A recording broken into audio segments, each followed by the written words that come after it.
In Austria, they call him Wunderwuzzi, meaning whiz-kid or hotshot.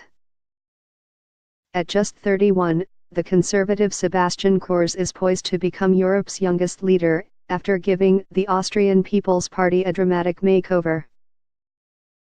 No detail is too small for the ambitious young politician eyeing the summit of political power.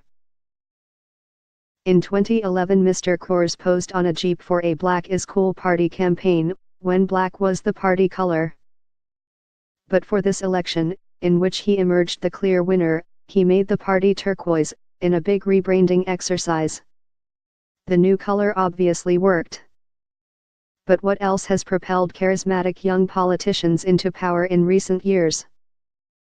Mr. Kurz is the latest youngster to take his country's political establishment by storm and shake it up. France elected President Emmanuel Macron, just 39, who revolutionized politics by launching a new liberal party, La République En Marche. LREM. Just weeks after his presidential election triumph came LREM's clear victory in parliamentary elections.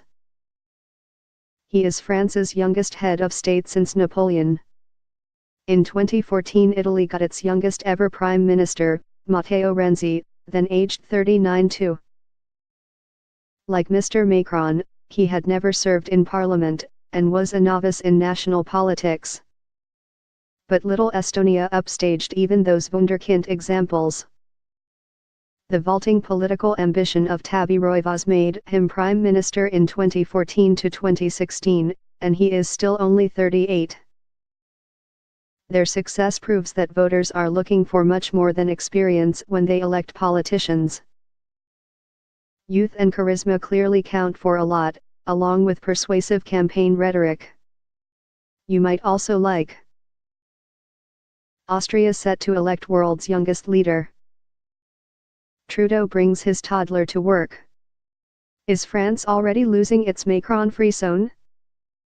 Obama's presidency, grades A to F.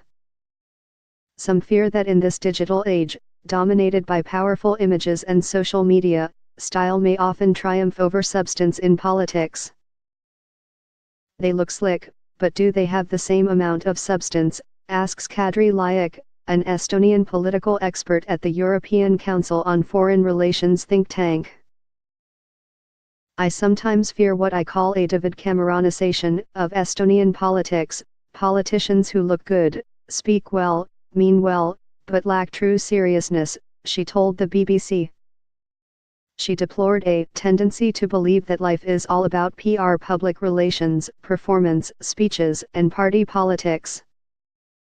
David Cameron's defeat in the UK's 2016 Brexit referendum was a PR disaster, for a man who had been a PR professional before rising to the top of British politics. Wunderwuzzi's smart casual image showed he had a shrewd sense that young Austrians were yearning for political change.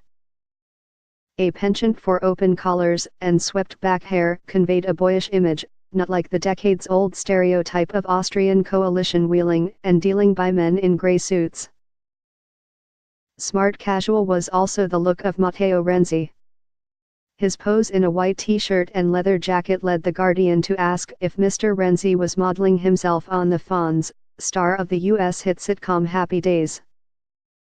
Sophie Gaston, deputy director of the British think tank Demos, says this new breed of political leaders share an understanding of the modern forces at play in campaigning, particularly their grasp of digital and social media, and how to harness these to connect directly with voters.